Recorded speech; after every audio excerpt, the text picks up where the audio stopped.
Hey y'all, welcome back to Beyond Graceland. If you're new here, I'm Emily, and I just want to say thank you for all of the people who have subscribed to this channel. This is something that I've been wanting to do for a very, very long time, and all of the support that you're giving me is just, I want you to know that it's just truly appreciated. So, and also thank you for all of the very kind words and all of the comments. I think that there's a lot more people out there with a genuine heart and love for Elvis than there are a lot of those maybe kind of scammy things that you see online a lot. So with that being said, I want to do something that I see on other YouTube communities as far as the topics of what they do, and one in particular is BookTube. Some of y'all may be familiar with that. I also have one of those channels as well, and so they do this thing called a hashtag, newbie to YouTube.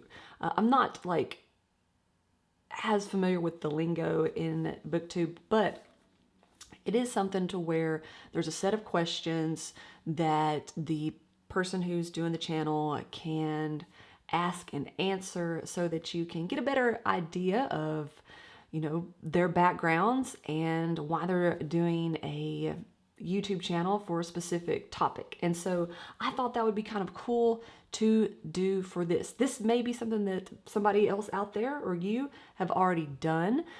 I'm just not aware of it. That's the only thing. I'm not saying that I've started this at all, but I've got 10 questions here that I've kind of sculpted after BookTube and then changed it a little bit up to make it Elvis relatable. And so I thought that's what I would do for this video here. So let's just get into it. The first question is, why did you start your channel? So I just wanted to have an outlet to where I could talk about all things Elvis. I think that this is something that's going to be able to push his legacy, even further into the stratosphere, and help younger people get a sense of how big the whole Elvis world is, the Elvis community is. And so this was just a place that I wanted to talk about him, talk about his story, everybody involved in his story. And I knew that there was a lot of like-minded people out there. And so it's just a good way to join community and talk about something that we all love and are passionate about. And to be honest with you, the story is never ending, right? There's always something new to find out about Elvis. Somehow there is. There's always another little piece to the story. And I just think that that's so neat and very unique. I honestly cannot think of another person that is just at the same level as how we can just constantly find things, and just the overwhelming community behind that. And so that's why I wanted to start a channel.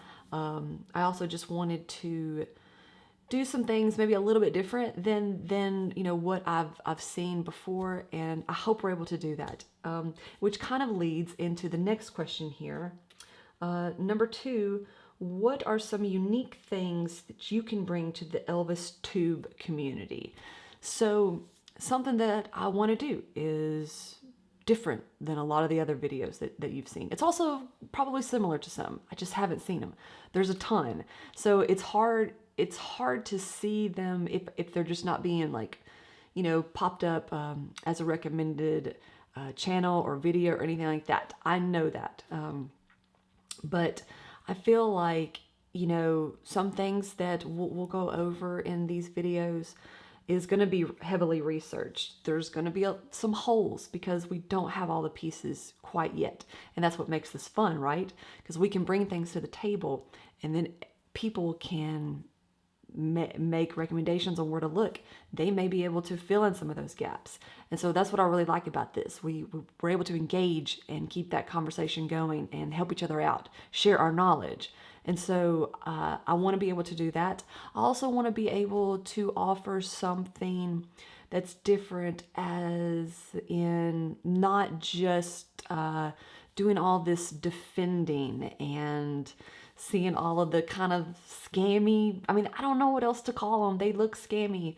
The clickbait stuff, the tabloid looking channels. I mean, at first I thought it was kind of funny, and then I see how many people engage in that, and I feel like just something's getting lost with those, and so I don't want this channel to be anything like that. And then as it goes along, as I get into things, because this isn't my first YouTube channel. I do have one for my business. Maybe some of you are familiar, maybe a lot of you aren't, but I'm an audio engineer. I've been to school for it. The reason that I wanted to be in audio was because of Sam Phillips and what he did with Memphis Recording Services. And so, so my passion, my work passion is in audio and recording music. I have recorded music, albums, all of that. I mix mostly, so I'm mostly into post-production elements such as mixing and mastering. I do it all from my home studio, and I also teach. So my YouTube channel for that is mainly to teach people how to do all of that stuff within a home studio environment. So, but as far as growing a YouTube channel, if it happens with this one, that's great. I love it. And I love to have all of you who want to be on board come on. So hit that subscribe button and we can really get something special going here. Now, with that being said, a lot of people have also requested that I do live stuff. I think I still have the equipment to do that, but I haven't done it in so long. It was probably during the pandemic. So I'll have to do a little refresher on that because I have a totally different setup. So I do plan on getting into the live videos, but I also want to find something a little bit more unique in that. I don't want to just stream random stuff. I want it to be beneficial and so that we can all get something out of it. So I'll be thinking on that. If you've got any cool ideas, let me know in the comments. All right, so number 3, let's move on. How did you first discover Elvis?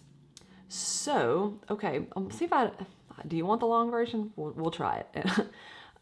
So I've been an Elvis fan since I was a child. And even though I'm not going to give you my exact age, I think I first went to Graceland. It was either in 87 or 88, one of those summers. And it was, we used to go to Florida for family vacation with cousins and all that stuff. And so my whole dad's side of the family lives in Memphis and has lived there for a very, very long time. So we decided, or our parents decided, that they weren't going to go to Florida for summer vacation, but we were just going to hang out in Memphis and do Memphis touristy stuff. And nobody in my family had been to Graceland. I guess at that time it had only been open a handful of years, or the actual house itself, because, at first, obviously, a lot of y'all know that it was just the meditation garden area that you were allowed to visit. And so I don't think that the actual mansion tour had been around that long. And I was probably around, well, now you're going to do the math, but I was probably around, I would say 6 or 7. So I was pretty young. So I had some older cousins who would be like, oh, we're going to see Graceland, Elvis. And maybe I was trying to play along with that and act cool. But I will say this, when we got home, when I got back home, I don't know what happened. And my mom tells the story where it was almost upsetting. It was almost just so sad. And the only thing that wasn't going to make me sad anymore was just, I had to know everything there was to know about Elvis. And it was probably the most impressionable thing that ever happened as a child.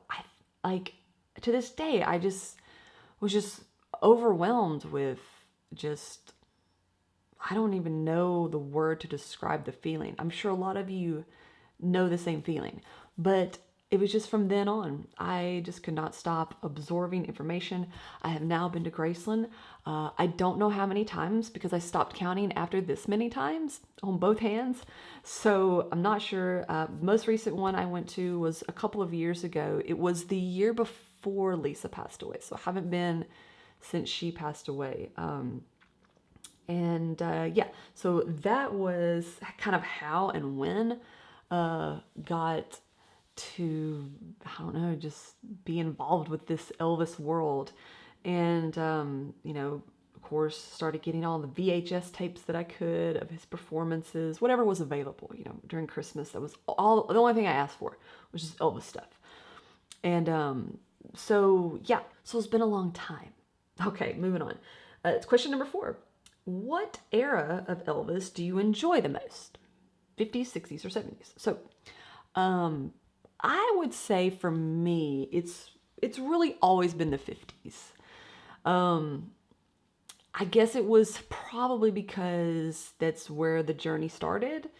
When I started, you know, watching the performances, because one of the very first things that I ever got was Elvis' Greatest Performances, and it was like a 2-volume thing, and I felt like, or at least for me, the things that I gravitated more were the black and white performances, like the Ed Sullivan Show, you know, Milton Berle, like all those. They were just so, like, I've never seen anything like it, you know, and I was a child of the 80s and 90s.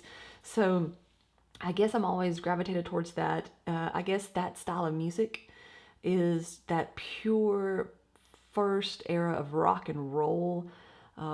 You know, just so impressionable with Sam Phillips. Like, those records sound like magic to me. A lot of my friends think they sound like garbage and just such low quality. And I'm like, do you understand? People today actually try, they'll spend thousands and thousands of dollars to try to recreate that sound, when all you really have to do is make sure your drums sound small, not big. That's the key. This is where I'm getting into my audio engineering stuff. But if you want a true rock and roll sounding drum kit, stop panning them wide, stop having all these drums. Better yet, why don't you try using a mono mic? That'll do it for you. But anyways, I just think that sound is just pure magic to me. I mean, it just is. Question number 5. What is your favorite thing about Graceland?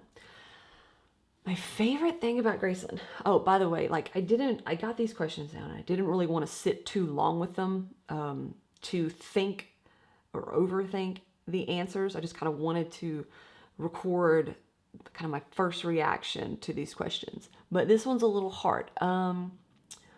My favorite thing about Graceland. Well, my favorite thing about Graceland is obviously the mansion itself. But what I like to do every time that I go is I don't like to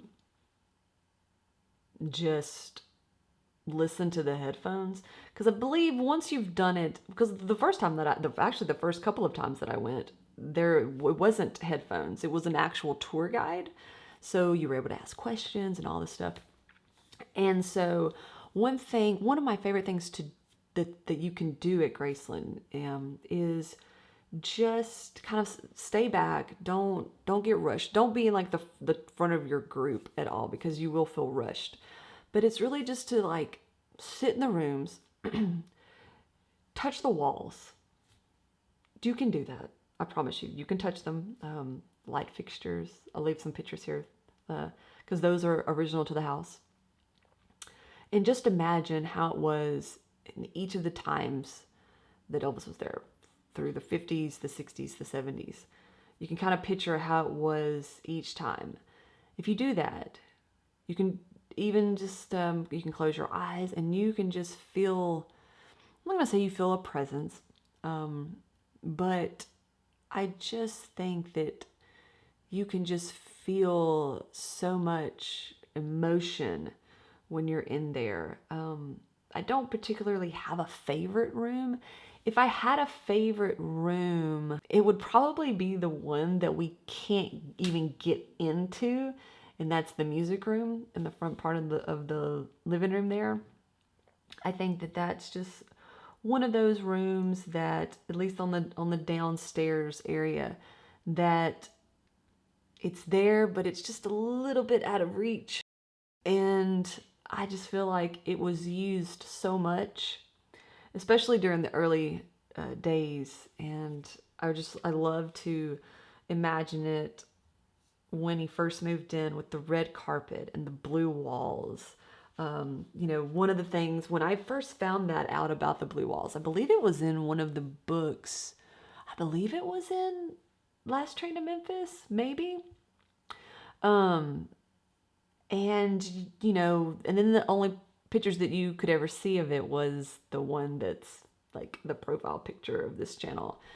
And so I just sort of picture each era of Graceland that way, and just like I said, I mean, you can touch the walls. I mean, don't be creepy with it, but like just touching something, in that house, and being super like mindful of that. And it creates a whole new experience, at least for me it does. All right, moving on. Question number 6. If you could have seen Elvis perform live, which concert would you choose? So when thinking about the answer to this question, I could just pick one of the ones that we are able to see, but I feel like if I could pick any of them, it would be the one where you hear about Elvis kind of going a little crazy on the stage. It's 1957, and I believe it is in October, and it's said to be the Pan Pacific Auditorium performance in Los Angeles from October 28th and October 29th, 1957. This is the one where things get a little bit crazy, and Elvis has seen the RCA dog Nipper on stage and kind of starts playing around with it, singing with it, carrying it around stage. I think that would have been something really cool to see, especially in 1957. It's also been kind of recreated in the latest Elvis movie with Austin Butler. Of course, they incorporated it into the Westwood Park performance, but I don't know if that happened there or not, but it was just kind of put in to sort of symbolize all the chaotic craziness of those early Elvis live performances. So I think that would be really cool. Also, the Westwood Park one, that would be like a super cool thing to see, I think. We have descriptions of it, and I just think like, a Memphis hometown show in 1956, like, wow, that would have been something to see, right? And of course, I actually lived in Memphis for a little while. I lived downtown in where Lauderdale Courts was. It's called Uptown Square now.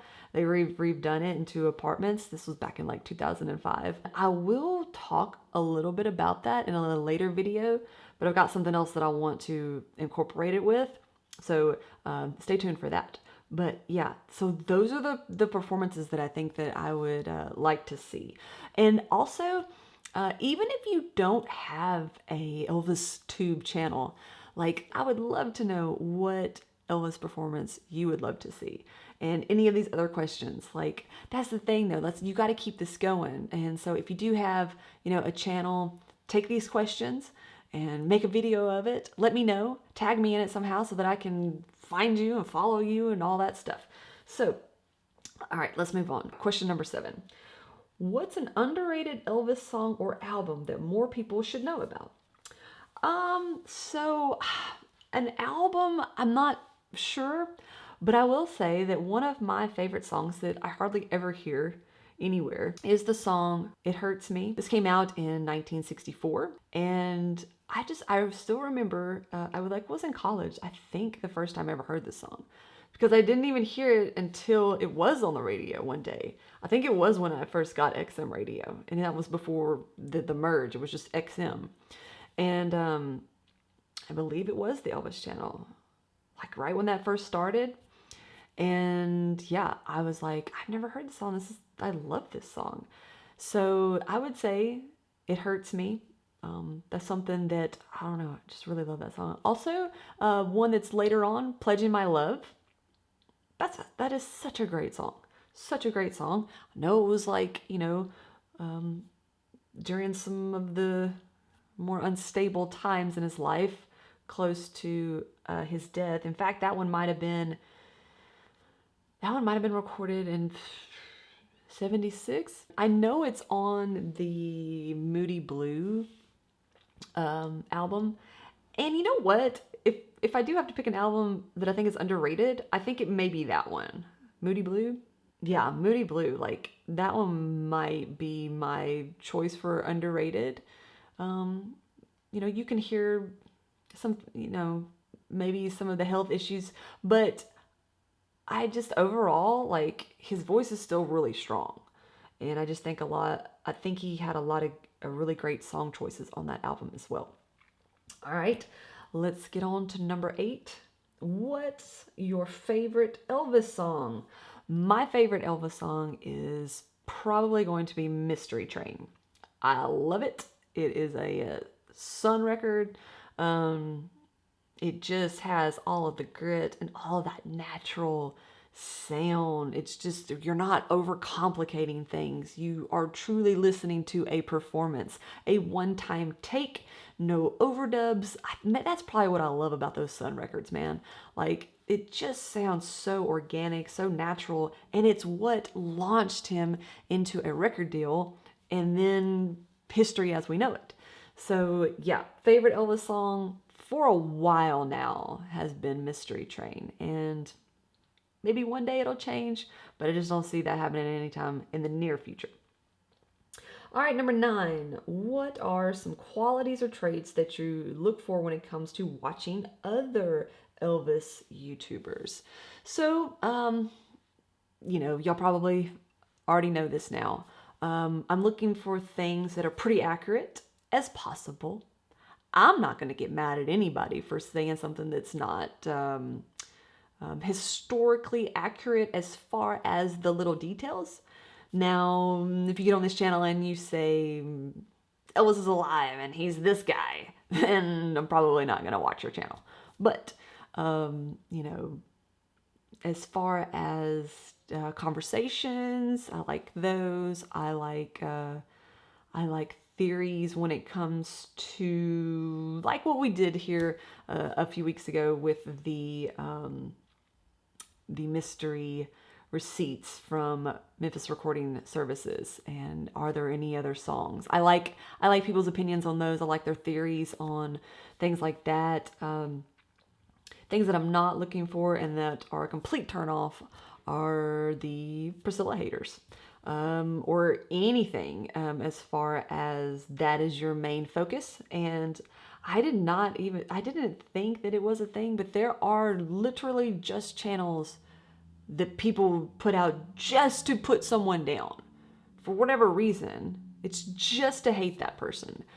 And you know, I think what I want to do is have a conversation or a video with this conversation on how that all started. Where did the whole Priscilla hating start? And I've got my theories. I want to have a couple of little resources there to not necessarily back that up, but that can give a, you know, at least a decent argument for that.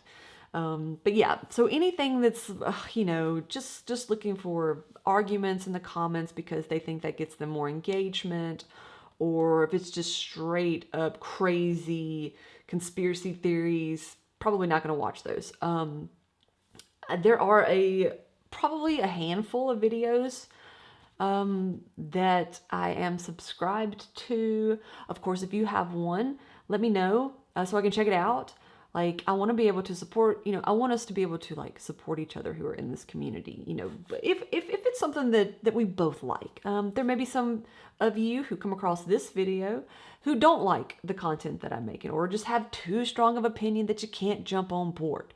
That's okay. It's not for everybody, right? But for those of you who are, I do appreciate it if you hit that subscribe button and then like this video. That's what helps us get through the algorithms, right? Because anytime that I like a video, I'll make sure that I hit the like, because then I can get similar videos to support what I'm looking for, and help everybody grow here. All right, so we are on our last question here. So this is, what area of the Elvis world intrigues you the most, that you like to talk about the most? I think maybe kind of what I've just said here, but I do like learning about pretty much anything from the 50s. His family, Gladys, I love hearing about her. I love his time in Biloxi with June. Anita, all those early things and early places in Memphis, because I've probably been to them. The Playhouse, which was the Memphian. I've seen movies there myself, and plays. Well, there's a movie theater that's kind of like behind it, but I have seen the plays a long time ago in the Playhouse that was the Memphian. When Hightone was there, that was Elvis's old dojo that he went to, one of them. And of course, Hightone isn't there anymore. It's in a different location. But that was cool, because I used to see a lot of shows there. Yeah, just walking around like down South Main by the Chiska. When I lived in Memphis, it hadn't been redone, but it has been since.